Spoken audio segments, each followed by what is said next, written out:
আসসালামু আলাইকুম প্রিয় দর্শক, আজকের আয়োজনে বাচ্চাদের জন্য খুবই পুষ্টিকর একটি নাস্তার রেসিপি শেয়ার করব।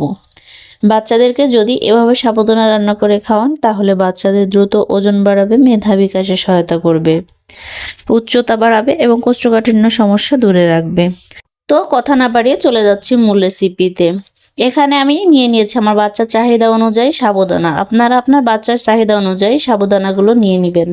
সাবুদানাগুলোকে খুব ভালো করে ধুয়ে পানি দিয়ে ভিজিয়ে রাখছি 20 মিনিটের জন্য।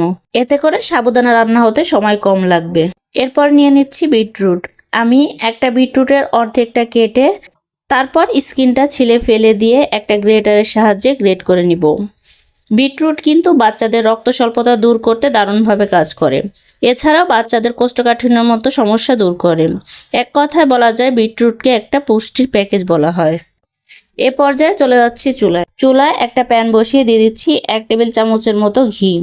বাচ্চাদের খাবারে অবশ্যই ঘি অথবা বাটার ব্যবহার করার চেষ্টা করবেন, কেননা ঘি এবং বাটারে থাকে গুড ফ্যাট, যা বাচ্চাদের দ্রুত ওজন ও উচ্চতা ও মেধা বিকাশ বাড়াতে সহায়তা করে। দিয়ে দিচ্ছি গ্রেট করে রাখা বিটরুট।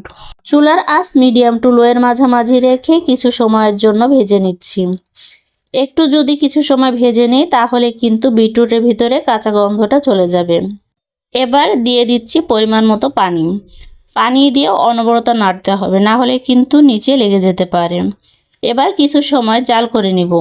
এরপরে এর ভিতরে দিয়ে দিব ভিজিয়ে রাখা সাবুদানাগুলো কিন্তু ভিজিয়ে রাখার ফলে নরম হয়ে গেছে।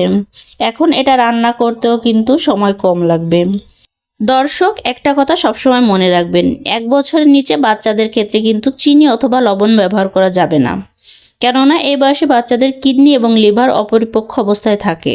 তো আমার ছেলের বয়স যেহেতু 1 বছর প্লাস, তাই আমি এখানে 1 চামচের মতো চিনি ব্যবহার করছি এবং স্বাদের জন্য সামান্য একটু লবণ। তারপরে খুব ভালো করে নেড়েচেড়ে নিয়ে সাবুদানাগুলো হয়ে আসলে এ পর্যায়ে দিয়ে দিব বাদামের গুঁড়া। আমি এখানে 1 চা চামচ পরিমাণে বাদামের গুঁড়া ব্যবহার করছি। বাদাম বাচ্চাদের দ্রুত ওজন, উচ্চতা ও মেধা বিকাশে সহায়তা করে।